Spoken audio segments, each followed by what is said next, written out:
there's 3 classes. Will Oliver, professor from MIT, is the host of the courses. It's basically an online program. It's it's probably 4 or 5 years old now. I'm sure they update it, but so it's a pretty well established program. And, it's got the MIT brand on it too. Yeah. I think Will said there's roughly 7,000 people have taken. So Esperanza Cuenca Gomez, she was special speaker number 9. She has a couple, I think at least one of these 2, and she spoke very highly of it. And I was like, yeah, it's okay. Yeah, so this is coming up here. So I found this, you had posted this, and now it makes sense because you post a lot of things. So this, can you speak about this event here? I don't recall it. Was it French guys?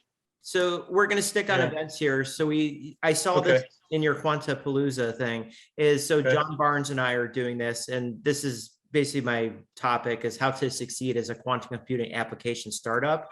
And a lot of you typically hear about hardware all the time.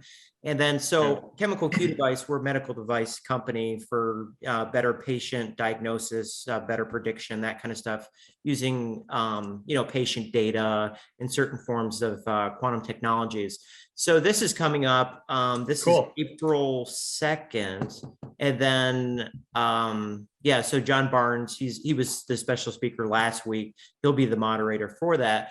And then so next week we have Shahar Keenan. So she's CEO of Polaris QB, and this is basically using various forms of quantum annealing because it's the only form that's not that noisy to do drug discovery, drug design. So I think this will be a big one too. So that's next week. And then anybody that we haven't heard of from in a while, we heard from Ron Schreiner a little bit, BJ, Elena, Paul, or the other Paul. We got 2 Pauls today. Go ahead, chime in anytime. Any questions for Terrill? And then these are our events coming up. So we already did the one on the left. The one on the right is May 13th. And this is when Insight Quantum Technology is in town. And then we're also doing a global virtual summit in August. So be prepared for that. Oh, you're gonna participate with the IQT conference? They haven't asked me. I mean, if they ask me, I'll probably, but theirs is a couple days and then ours is, that too. Yeah, cool. I'll see you there then. Awesome. You reach out to them. I'll reach out to them because I'm in contact with Chris Bishop. If you want to be a special speaker too, it would be that Friday, May 13th at 6 p.m. Pacific. So definitely. Yeah, cool. And then, so the week's headlines, did you guys catch this? DARPA announces quantum computing program. So that's huge, right? Because like NSF, DOE have been doing this for a while. I see Philip nodding his head. Do you have any comments with this, Philip? No, that's just one of my areas of interest, very much so. Yeah, the government is the one that came up with quantum computing. Like they funded it in the 80s. And then, obviously the physics and everything in I think the 20s.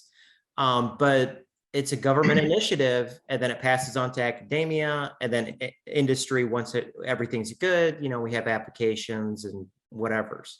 So I was happy to see that. They're not the biggest LinkedIn poster, but like NSF is. So quantum sensors. There's 2 quantum sensor articles I included here. This one said they can peek into the Earth. And they say, I think it's this one says it's the first practical quantum sensor, but I thought that there are already quantum sensors in use, like functional ones. Mm-hmm. Yeah, they use in metrology things